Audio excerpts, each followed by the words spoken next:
Welcome to our channel tech mechanical and electrical. आप सभी student जानते हैं NPCL, Bhabha atomic research centre, heavy water board और nuclear fuel complex NFC में जो ये चार जो एग्जाम होता है इसका क्वेश्चन पेपर जो होता है फर्स्ट स्टेज और सेकेंड स्टेज होता है। तो फर्स्ट स्टेज का मैं प्रिपरेशन आप लोगों को करा रहा हूँ। फर्स्ट स्टेज में टोटल रहेगा, आप लोग जानते हैं 50 क्वेश्चन रहता है, 150 मार्क्स का होता है। तो रहता है मैथ रहता है, साइंस रहता है और जीके रहता है। तो इसका टोटल प्रिपरेशन मैं आप लोगों के लिए कराऊंगा। तो जो भी क्वेश्चन मैं बताऊंगा इधर से फर्स्ट स्टेज में क्वेश्चन आएगा, आप लोगों को पासिंग मार्क्स, क्वालिफाइंग मार्क्स जरूर आ जाएगा। आप लोग सोचते हैं previous year question paper discuss कर रहा हूं, लेकिन ऐसा कुछ नहीं। प्रीवियस ईयर क्वेश्चन में जस्ट 20 मैथ रहता है, लेकिन जब हम डिस्कस करते हैं कैसा आता है, कैसे हुआ है, सब कुछ बता देते, उसका रिलेटेड क्वेश्चन भी बता देते। जब साइंस का क्वेश्चन डिस्कस करते हैं तो 20 क्वेश्चन से एटलीस्ट 50-60 क्वेश्चन बन जाता है, उसका रिलेटेड क्वेश्चन भी बता देता हूं। तो 20 क्वेश्चन इधर आया तो क्या हुआ, अगला बार जो एग्जाम होगा उसमें भी आ सकता है। जो बार्क में जो एनपीसीएल में आया वो बार्क में भी आ सकता है, वो एनएफसी में भी आ सकता है। लेकिन इसका रिलेटेड जो क्वेश्चन मैं बताता हूं वो भी आने वाला हर जो भी एग्जाम होगा, ये चार एग्जाम होगा उनमें से जरूर आएगा। तो आप लोग मेरे चैनल में जाके प्लेलिस्ट में जाके देख सकते हैं प्रिलिमिनरी एग्जाम प्रिपरेशन। तो इनमें 4 एग्जाम आएगा, तो उसमें प्लेलिस्ट में बना दिया हूं। 2 क्लास में ऑलरेडी प्रोवाइड करा दिया हूं, आज तीसरा क्लास है। तो जो भी स्टूडेंट आज का वीडियो देख रहा है अभी भी, वो सभी स्टूडेंट को मेरा रिक्वेस्ट है वीडियो को आप लोग अंत तक देखना। वीडियो पसंद है तो चैनल को जरूर सब्सक्राइब करना। आने वाला हर टेक्निकल जॉब का नोटिफिकेशन, एडमिट कार्ड कब आता है, रिजल्ट डेट कब है, प्रिपरेशन कैसे करना है, सब कुछ मैं आप लोगों को बता देता हूँ। तो स्टडी मटेरियल तो प्रोवाइड करता हूँ। तो आज का क्लास आप लोग पूरा देखना। तो आज मैं सबसे पहले डिस्कस करूंगा साइंस का क्वेश्चन, 20 साइंस का क्वेश्चन डिस्कस करूंगा। तो फर्स्ट जो क्वेश्चन है, बोला है an object has mass M on earth, the mass of the object और एट मून। मतलब क्या, कोई भी एक ऑब्जेक्ट है, सोच लो ऐसा एक ऑब्जेक्ट है जिसका मास है एम, ठीक है, वो कहां पे, पृथ्वी में, ठीक है, अर्थ में उसका वेट है, उसका मास है एम।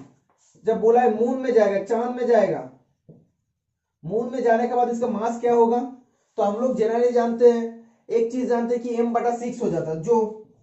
जो होता है ना, इधर जितना वेट होता है उसका 1/6 मून में होता है, लेकिन वो वेट होता है। लेकिन मास का बारे में पूछा है, मास ऑलवेज कांस्टेंट, इसलिए क्या हो जाएगा, एम एम ही रहेगा, इसका मास में कभी चेंज नहीं होगा।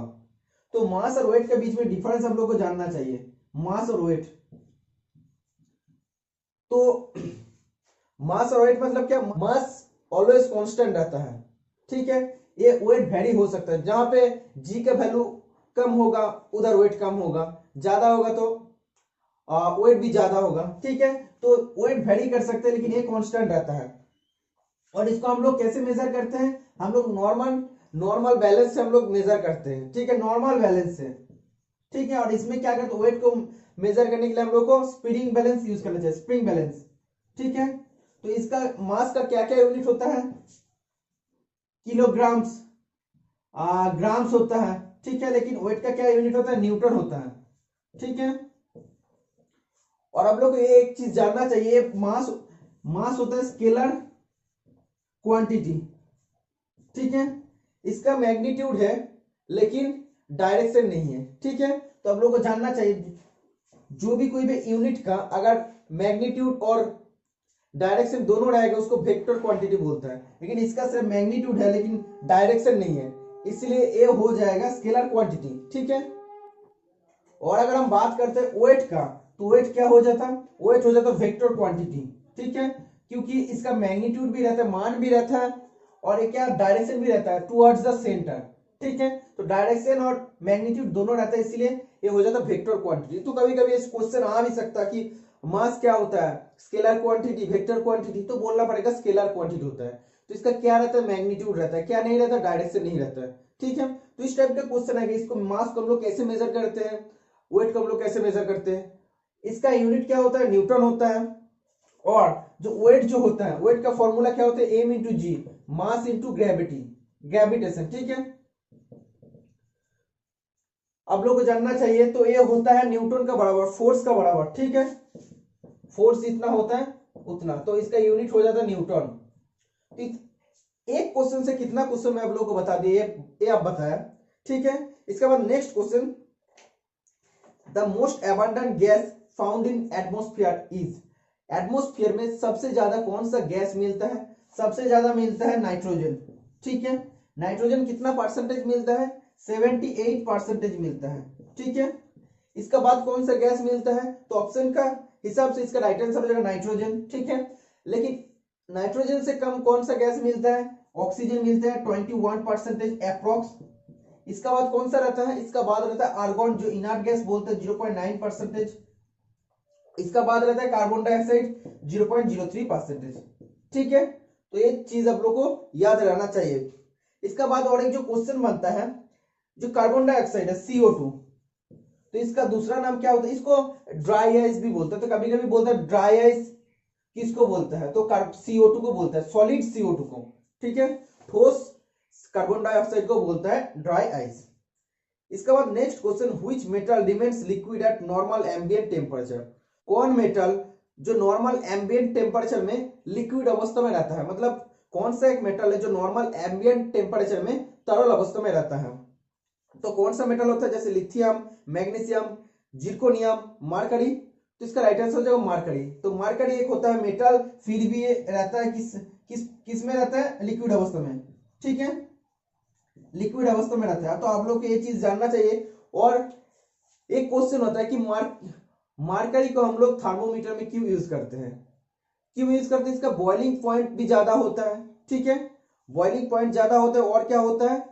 और इसका जो फ्रीजिंग पॉइंट होता है, फ्रीजिंग पॉइंट भी बहुत कम होता है। फ्रीजिंग पॉइंट होता है 38 पॉइंट समथिंग 83%, मतलब डिग्री सेंटीग्रेड का आसपास। ठीक है, मतलब बहुत कम है। वाटर कितना डिग्री में फ्रीज होता है? 0 डिग्री में। और ये -38.83 डिग्री में फ्रीज होता है। तो इसीलिए जल्दी फ्रीज नहीं होता। इसका बॉइलिंग पॉइंट भी ज्यादा हो जाता। ओके, और अगर हम लोग बात करते हैं इसमें क्या होता है, मरकरी को हम लोग थर्मोमीटर में यूज करने का कारण क्या होता है? ए, थर्मोमीटर को जो वॉल होता है उसमें स्टिक नहीं होता है, सरफेस टेंशन रहता है। इसीलिए जैसे तरल रहता है, क्या कोई भी इसको जो सरफेस रहता है इसको वेट कर सकते हैं, भिगा सकते हैं, लेकिन इसको नहीं भिगाते क्योंकि सरफेस टेंशन रहता है। और जो होता है, एक क्वेश्चन आता है नॉर्मल एम्बिएंट टेम्परेचर क्या हो जाएगा? जनरली हम लोग जानते हैं नॉर्मल एम्बिएंट टेम्परेचर मतलब नॉर्मल रूम टेम्परेचर तो 20 से 22 डिग्री हो सकता है। इसको हम लोग 68 से 72 का डिग्री फ़ारेनहाइट आसपास बोल सकते हैं। तो ये भी हो सकता है, ये भी हो सकता है। ठीक है, सेंटीग्रेड में है और ये फ़ारेनहाइट में है। ओके, इसका बाद अगर आप लोगों को पूछेगा लिथियम, मैग्नीशियम, जिर्कोनियम, मरकरी जो ऑप्शन में है, तो ये सभी मेटल का आप लोगों को क्या जानना चाहिए? एटॉमिक नंबर जानना चाहिए। एटॉमिक नंबर पूछ सकते हैं। लिथियम का एटॉमिक नंबर क्या होता है? पिछला दिन में डिस्कस कर दिया था पीरियोडिक टेबल के बारे में थोड़ा सा। तो लिथियम का जो होता है हाइड्रोजन, हीलियम, लिथियम, इसका एटॉमिक नंबर होता है 3। ठीक है, तो एक और एक क्वेश्चन आता है, मोस्ट इंपोर्टेंट क्वेश्चन याद आ गया कि सब पीरियोडिक टेबल में सबसे फास्ट कौन सा मेटल आता है? तो लिथियम आता है। ठीक है, आप लोग को ये चीज जानना चाहिए। नेक्स्ट क्वेश्चन, नेक्स्ट मैग्नीशियम का एटॉमिक नंबर होता है 12। ठीक है, 12 होता है एटॉमिक नंबर। तो पिछला दिन में डिस्कस कर दिया था कि इसका वैलेंस इलेक्ट्रॉन कितना होगा? वैलेंस इलेक्ट्रॉन भी पूछ सकता है। तो इसका वैलेंस इलेक्ट्रॉन निकालने के लिए KLMN, तो इसमें 2 रहता है, 8, 18, 32 का आसपास, 32 रहता है। तो इसमें क्या हो जाएगा? 2 रहेगा, 8 रहेगा। फर्स्ट सेल में 2, सेकेंड सेल में 8, और इसमें कितना बचेगा? 2 बचेगा। वैलेंस इलेक्ट्रॉन हो जाएगा 2, वैलेंस ही 2 हो जाएगा। ठीक है, इसका बाद जो बोले जिर्कोनियम, जिर्कोनियम का होता है 40, इसका एटॉमिक नंबर होता है 40। और पिछला दिन में डिस्कस कर दिया था नियोबियम, उसका होता है 41। ठीक है, तो ये चीज आप लोग को याद रहना चाहिए। इसके बाद मरकरी, मरकरी का कितना होता है? मरकरी का होता है 80, 80 होता है। ठीक है, 80 एटॉमिक नंबर होता है। इसका बाद अगर हम बात करते हैं 24 नंबर का question, which among the following is an acid? इनमें से एसिड कौन सा है? HCl, NaCl, KOH, PbSO4। तो इरेज करने के बाद मैं आप लोगों को समझा देता हूं। तो ऑप्शन का हिसाब से कौन सा एसिड हो जाएगा?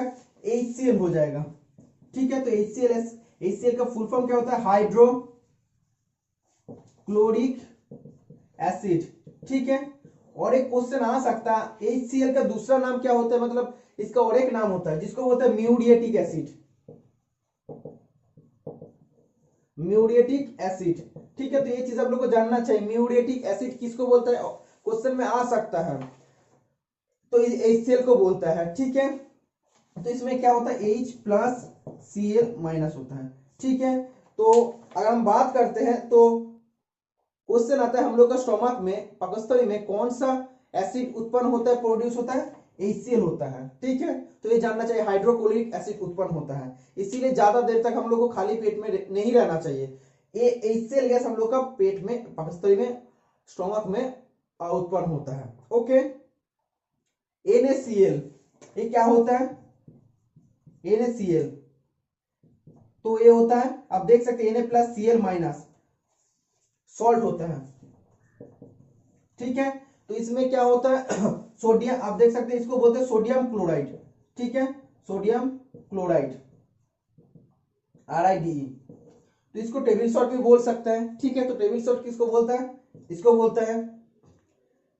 इसका बाद क्या है, KOH, KOH किसको बोलता है, पिछला दिन में डिस्कस कर दिया था, NaOH, NaOH किसको बोलता है, रिवीजन कर दो तो रिवीजन हो जाएगा, NaOH बोलते हैं सोडियम हाइड्रोक्साइड को।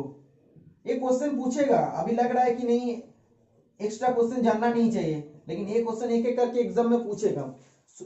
इसको बोलते हैं, ये होता है स्ट्रॉन्ग बेस। ठीक है, NaOH होता है स्ट्रॉन्ग बेस, सोडियम हाइड्रोक्साइड को बोलता है, और KOH होता है पोटेशियम हाइड्रोक्साइड। ठीक है, तो पोटेशियम हाइड्रोक्साइड, या हम लोग इसको बोल सकते हैं, KOH को बोल सकते हैं कॉस्टिक पोटास। ठीक है, caustic potash, CaUSTic, caustic POTASH, और NaOH को हम लोग क्या बोल सकते हैं, कॉस्टिक सोडा। तो एक एक चीज आप लोग को कॉपी में नोट्स डाउन कर लेना है, एक भी चीज भूलना नहीं है चाहिए। ठीक है, तो सब कुछ आप लोग को याद रहना चाहिए। इसको बोलते हैं पोटेशियम हाइड्रोक्साइड, सोडियम हाइड्रोक्साइड इसको बोलते हैं कॉस्टिक पोटास, इसको बोलते हैं कॉस्टिक सोडा।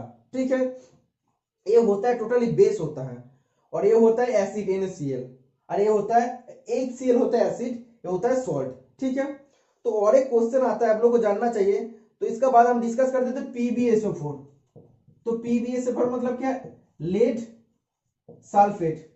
ठीक है, तो ये चीज आप लोग को जानना चाहिए, लेड सल्फेट होता है। तो लेड सल्फेट का दूसरा एक चीज, एक नाम पूछता है कि फास्ट व्हाइट या मिल्क व्हाइट, फास्ट व्हाइट या मिल्क व्हाइट कौन सा मतलब चीज को बोलता है, तो ये बोलता है लेड सल्फेट को बोलता है। ठीक है, तो लेड सल्फेट FAT होगा। ठीक है, FAT होगा, तो लेड सल्फेट को बोलता है फास्ट व्हाइट या मिल्क व्हाइट। ठीक है, ये चीज आप लोग को याद रहना चाहिए। और एक जो क्वेश्चन आता है, कभी कभी बोलता है एसिड प्लस बेस मिलके क्या बनता है, सॉल्ट बनता है प्लस वाटर बनता है। ठीक है, तो मैं आप लोग को एग्जांपल दे के दिखा देता हूं। एसिड होता है, हम बोल दिया HCl, हम पहले बता दिया HCl एसिड होता है। इसका बाद क्या होता है, एसिड के साथ बेस होगा, तो बेस क्या होता है, ये बेस होता है, ये दोनों बेस होता है, KOH NaOH। तो NaOH को अगर हम लोग दोनों का साथ रिएक्शन होगा तब क्या हो जाएगा, सॉल्ट बनेगा। तो सॉल्ट क्या है, हम बता दिया NaCl। तो NaCl आप देख सकते होगा, इसमें होता है H प्लस और Cl माइनस, इधर होता है Na प्लस OH माइनस। तो इधर क्या होगा, आप देख सकते हैं Na जो होगा तो NaCl का साथ ऐड हो जाएगा, प्लस का साथ माइनस ऐड हो जाएगा, NaCl हो जाएगा प्लस, इधर जो प्लस है H का साथ OH को ऐड होके क्या हो जाएगा H2। ठीक है, तो जैसे कि मैं आप लोगों को बताया, एसिड प्लस बेस मिलके सॉल्ट प्लस वाटर बनता है। तो ए भी एसिड है, ए बेस है, मिलके क्या हुआ है, सॉल्ट बना है, और वाटर भी तो बनाया ना H2O। तो क्वेश्चन आता है एसिड प्लस बेस मिलके क्या होता है, सॉल्ट होता है और वाटर होता है। ओके, तो ये चीज आप लोग को याद रहना चाहिए। नेक्स्ट क्वेश्चन आप देख सकते हैं 25 नंबर का क्वेश्चन है, at normal atmospheric pressure, normal atmospheric pressure में the boiling point of water, तो वाटर का बॉइलिंग पॉइंट कितना होता है, 100 डिग्री सेंटीग्रेड होता है। तो ये भी क्वेश्चन में पहले डिस्कस कर दिया हूं, और बोला है कि अगर ये तो नॉर्मल टेम्परेचर मतलब नॉर्मल एटमॉस्फेरिक प्रेशर में होता है। अगर हम लोग कोई भी हाई माउंटेन में जाता है या कोई भी पर्वत में जाते हैं तो क्या होता है, तो इसमें एटमॉस्फेरिक प्रेशर कम हो जाता है। तो एटमॉस्फेरिक प्रेशर कम होने का वजह से क्या होता है, इसका बॉइलिंग पॉइंट ऑफ वाटर या बॉइलिंग पॉइंट घट जाता है। ठीक है, तो ये चीज आप लोग को याद रहना चाहिए, एटमॉस्फेरिक प्रेशर कम होता है इसलिए होता है। Next question, colour of red litmus paper turns dash when reacts with base. Base का साथ जब भी कोई रिएक्ट करता है तो तब क्या होता है, रेड लिटमस लाल लिटमस नील में बदल जाता है। ठीक है, तो बेस का साथ जब भी रिएक्ट करता है तब क्या होता है, रेड से ब्लू हो जाता है। ओके, और अगर आप एसिड के साथ बोलते हैं, इधर बोलते हैं एसिड के साथ, ये भी तो जानना चाहिए। पिछला बार बेस पूछा था, इस बार एसिड पूछ सकता है। तो एसिड में क्या होता है, ब्लू से रेड होता है। ठीक है, ये चीज आप लोग को जानना चाहिए। और 2-3 क्वेश्चन मानता है एसिड का टेस्ट कितना कैसा होता है, तो होता है सावर होता है, और बेस का टेस्ट क्या होता है, बीटर होता है। ठीक है, और क्वेश्चन आता है आप लोग को जानना चाहिए, एसिड के अंदर जैसे आता है ऑक्सैलिक एसिड। ऑक्सैलिक एसिड बोल सकते कि ऑक्सैलिक एसिड किस में रहता है, रहता है टोमेटो में रहता है। ठीक है, साइट्रिक एसिड किस में रहता है, लेमन में रहता है। साइट्रस फ्रूट मतलब खट्टा जो फ्रूट होता है ना, तो उसमें रहता है साइट्रिक एसिड। और आता है फॉर्मिक एसिड। ठीक है, तो फॉर्मिक एसिड को बोलते हैं मिथानोइक एसिड। फॉर्मिक एसिड को बोलते हैं मिथानोइक एसिड। तो फॉर्मिक एसिड कहां से मिलता है, एंड स्ट्रिंग। ठीक है, एंड्स का जो स्ट्रिंग होता है ना, तो उससे मिलता है फॉर्मिक एसिड। तो एंड काटने से हम लोग को बहुत ज्यादा जलन लगता है, तो जलन होने का कारण क्या होता है, उसमें रहता है फॉर्मिक एसिड। ओके, और रहता है जैसे हम लोग जानते हैं टार्टरिक एसिड। तो किस में रहता है, टार्टरिक एसिड रहता है टैमारिन। ठीक है, तो टैमारिन में टार्टरिक एसिड रहता है। तो जो भी क्वेश्चन में अभी डिस्कस कर दिया कि कौन सा जगह में कौन सा एसिड रहता है, तो ये क्वेश्चन एग्जाम में आ सकता है। जैसे एसिड का बारे में अगर पूछ सकते हैं एग्जाम में, तो इसका बाद पूछ सकते हैं कि साइट्रिक एसिड किस में रहता है, साइट्रस फ्रूट खट्टा जो भी फ्रूट होता है ना उसमें रहता है। और एक पूछता है कि लैक्टिक एसिड, लैक्टिक एसिड कहां से मिलता है, ये मिलता है कार्ड से, दही से मिलता है। ठीक है, और अगर हम बात करते हैं बेस का, तो बेस का और क्या बोलना है, बेस तो हम बोल दिया स्ट्रॉन्ग बेस होता है NaOH होता है। ओके, तो ये चीज आप लोग को जानना चाहिए। और इसको सोडियम हाइड्रोक्साइड बोलते हैं, मैं तो डिस्कस कर दिया हूं। इसका बाद बोला at dash degree Celsius water attains maximum density. ये भी जो क्वेश्चन है, ये भी मैं पिछला क्लास में डिस्कस कर दिया था। तो जो भी स्टूडेंट मेरा क्लास रेगुलर फॉलो करते वो सभी स्टूडेंट के लिए कोई भी क्वेश्चन में प्रॉब्लम नहीं होगा।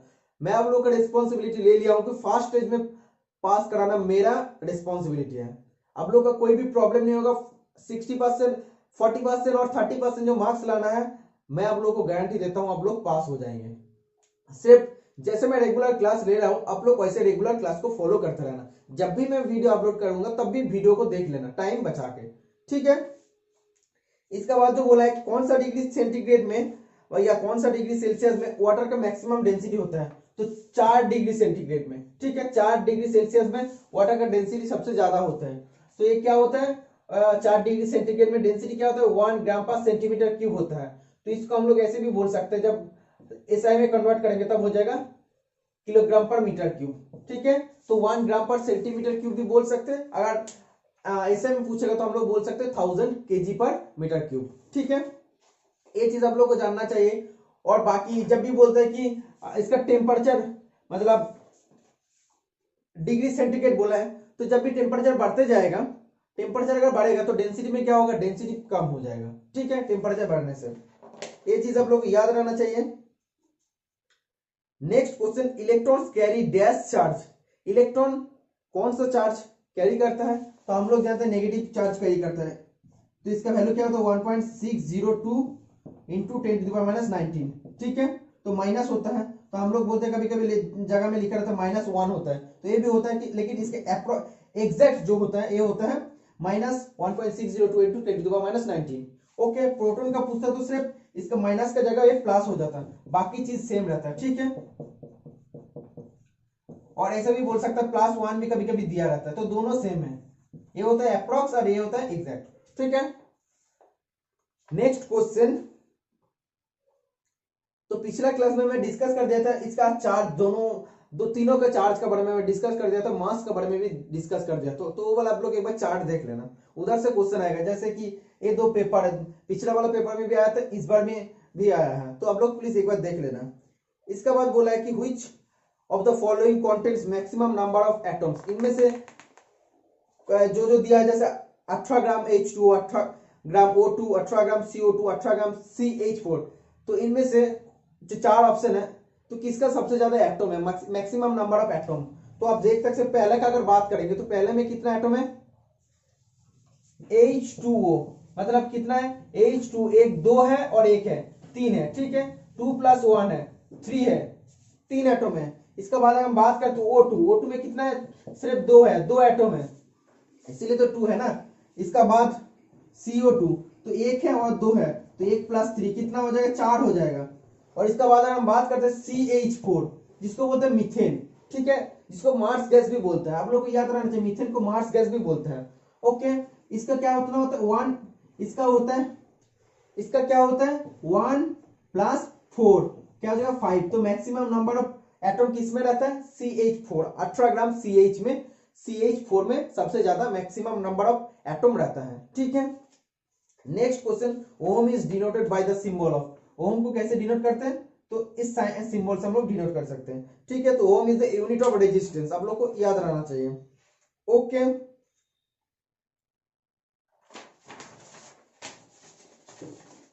नेक्स्ट क्वेश्चन 31 नंबर का, आप देख सकते हैं which among the following gas is inflammable, मतलब क्या है, जलनशील, इसमें से आग लग सकता है।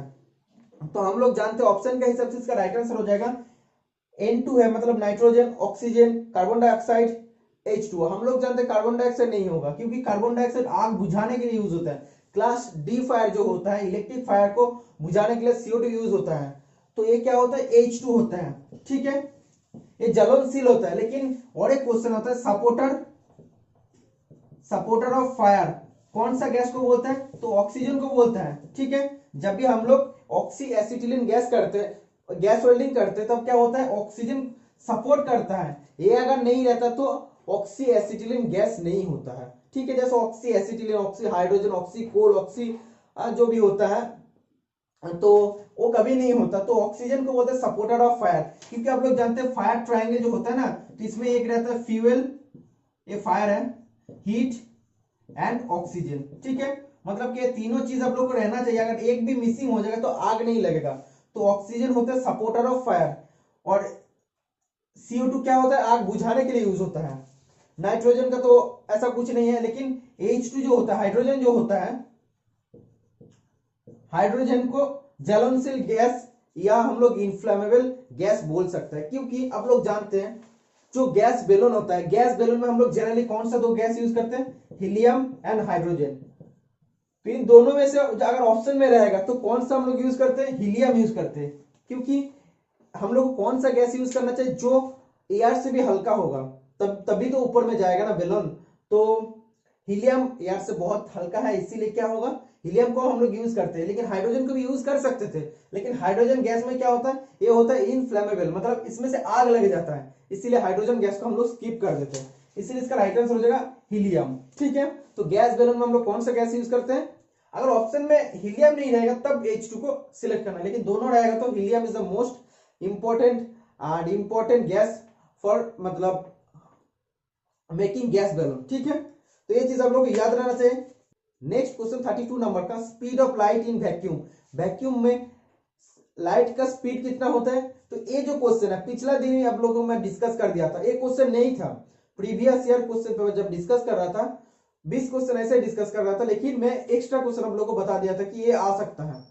तो जो भी स्टूडेंट वो वाला क्लास देखा वो सभी स्टूडेंट जानते हैं speed of light in vacuum होता है 3 × 10⁸ मीटर पर सेकेंड, ठीक है। तो आप देख सकते हो option number B is the right हो जाएगा। तो स्पीड मतलब क्या हुआ, स्पीड मतलब होता है डिस्टेंस बटा टाइम, ठीक है, ऐसा होता है ना। तो डिस्टेंस मतलब क्या, मीटर, और टाइम मतलब क्या, सेकेंड। तो जब नीचे आ जाएगा मीटर बटा सेकेंड हो जाएगा ना।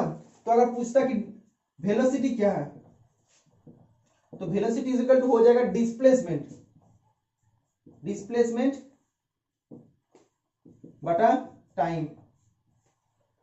तो डिस्प्लेसमेंट मतलब क्या है, distance travel in straight direction, straight line, ठीक है। या हम लोग बोल सकते हैं कि शॉर्टेस्ट डिस्टेंस बिटवीन 2 पॉइंट, दो पॉइंट्स के बीच में जो शॉर्टेस्ट सबसे कम डिस्टेंस होता है उसको बोलते हैं डिस्प्लेसमेंट, ठीक है। और स्ट्रेट डिस्टेंस होता है, इसीलिए इसको बोलते हैं डिस्प्लेसमेंट। तो ये चीज आप लोग याद रखना चाहिए। वेलोसिटी का भी यूनिट मीटर पर सेकेंड हो जाएगा। इसका बाद बोला कि an example of non luminous object is, तो नॉन लुमिनियस ऑब्जेक्ट क्या होता है? जो object it does not produce light, मतलब ये खुद का इसका कोई ओन लाइट नहीं, मतलब खुद का कोई भी लाइट नहीं है, लाइट प्रोड्यूस नहीं होता। जैसे अगर हम लोग बात करते हैं मून, तो चांद में क्या होता है? ये खुद लाइट एमिट नहीं करता, लाइट प्रोड्यूस नहीं करता है, खुद का कुछ भी लाइट नहीं है। तो कैसे हम लोग देखते हैं कि मून देख के लगता है कि लाइटिंग हो रहा है, तो कैसे होता है? जो सन का जो लाइट रहता है उससे वो रिफ्लेक्ट होता है, इसलिए हम लोगों को देख के लगता है कि इसका भी लाइट है, मून का भी लाइट है, लेकिन नहीं है।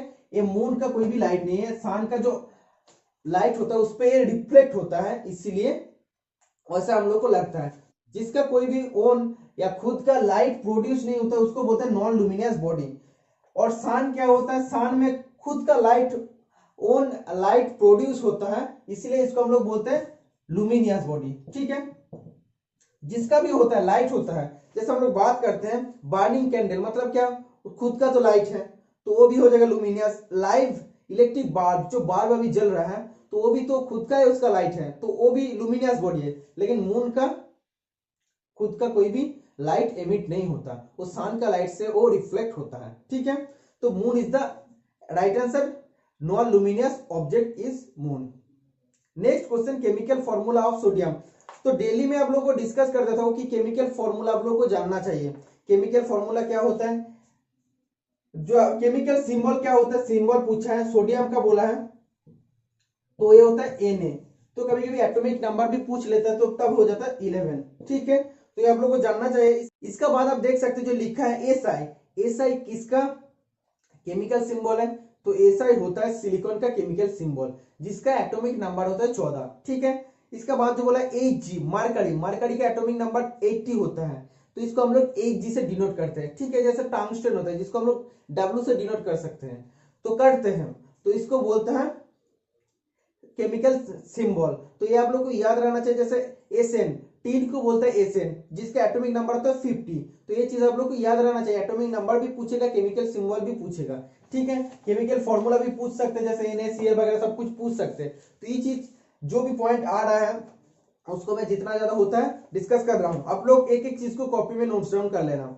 इसका बाद बोला है value of Avogadro's number. Avogadro's number का वैल्यू क्या होता है? तो ये होता है 6.022 इंटू 10⁻23। ठीक है, तो ऑप्शन नंबर आप देख सकते हैं B is the right answer, 6.022 into 10⁻23 is called Avogadro's number. Okay, next question, periodic table is based on. Periodic table is based on जब भी बोलेगा मतलब मॉडर्न पीरियोडिक टेबल का बात कर रहे हैं। तो मॉडर्न पीरियोडिक टेबल कौन आविष्कार किए हैं आप लोग जानते हैं? तो मोसले ने आविष्कार किए हैं। ठीक है, मोसले ने मॉडर्न पीरियोडिक टेबल को आविष्कार किए हैं। ठीक है, तो जो बेसिस पे, किसका बेसिस पे? एटॉमिक नंबर का बेसिस पे। तो option number C is the right answer हो जाएगा। Atomic number is equal to क्या होता है? एटॉमिक नंबर मतलब क्या है? Number of proton. ठीक है, तो ऐसे भी क्वेश्चन में पूछ सकता है। और जो प्रीवियस जो ओल्ड जो पीरियोडिक टेबल है वो किसका बेसिस पे था, वो भी आ सकता है। तो वो पहले था एटॉमिक वेट का बेसिस पे। अगर पूछेगा कि जो ओल्ड पीरियोडिक टेबल था वो किसका बेसिस पे था, वो एटॉमिक वेट का बेसिस पे। अभी नया जो है वो है एटॉमिक नंबर का बेसिस पे। ठीक है, ये चीज आप लोग को याद रखना चाहिए। जो ओल्ड जो पीरियोडिक टेबल है वो किसने इन्वेंट किया था? वो इन्वेंट किया था डिमेट्री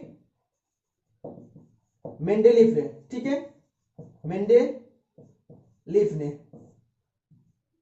डिमेट्री मेंडेलीफ ने ओल्ड जो पीरियोडिक टेबल है वो इन्वेंट किया था। ठीक है, और अभी कौन किया है? मोसले किया है। In dash process heat is transmitted without any medium.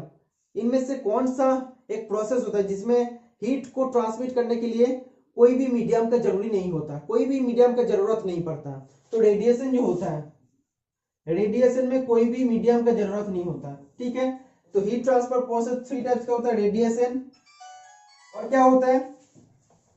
Radiation, कॉन्डक्शन, और होता है कॉन्विक्शन, VECTI1।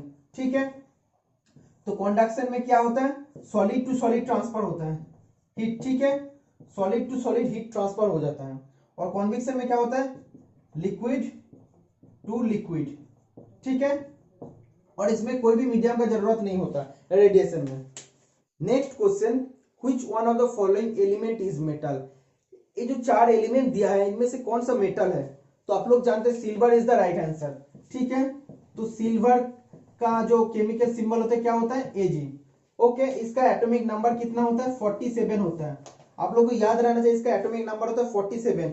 अगर हम बात करते हैं बाकी तीन जो एलिमेंट दिया है, फ्लोरीन, फास्फोरस एंड सल्फर, तो इन तीनों का एटॉमिक नंबर क्या होता है, फ्लोरीन का एटॉमिक नंबर कितना होता है, 9 होता है, ठीक है, आप लोगों को जानना चाहिए। और क्या है, फास्फोरस, फास्फोरस का क्या होता है, 15 होता है। और क्या बोला, सल्फर, सल्फर का कितना होता है, 16 होता है, ठीक है। तो ये चीज आप लोग को जानना चाहिए। पहले ही आप लोग को मैं बोल दिया कि 1 to 30 जो भी एलिमेंट है आप लोग को याद रहना चाहिए। Next question and the last question, dash is the hardest substance. इनमें से हार्डेस्ट सब्सटेंस क्या है, तो diamond is the right answer, ठीक है। इसीलिए डायमंड का जो कटिंग टूल बनता है बहुत ज्यादा हार्ड होता है, इसका हार्डनेस होता है 10, ठीक है। तो 10 इसका हार्डनेस होता है, आप लोग को याद रहना चाहिए। तो ये था टोटल डिस्कशन, टोटल 20 क्वेश्चन मैं डिस्कस कर दिया हूँ ये जो पेपर में है, लेकिन इसके साथ भी जो भी सपोर्टिंग क्वेश्चंस बनता है वो भी मैं डिस्कस कर दिया हूँ। अगर वीडियो पसंद है आप सभी के लिए, अगर हेल्पफुल हुआ तो चैनल को सब्सक्राइब करके रखिए। आने वाला हार्ड टेक्निकल जॉब का आप लोग अपडेट मिलते रहेगा। मिलते हैं नेक्स्ट वीडियो में, टाटा बाय।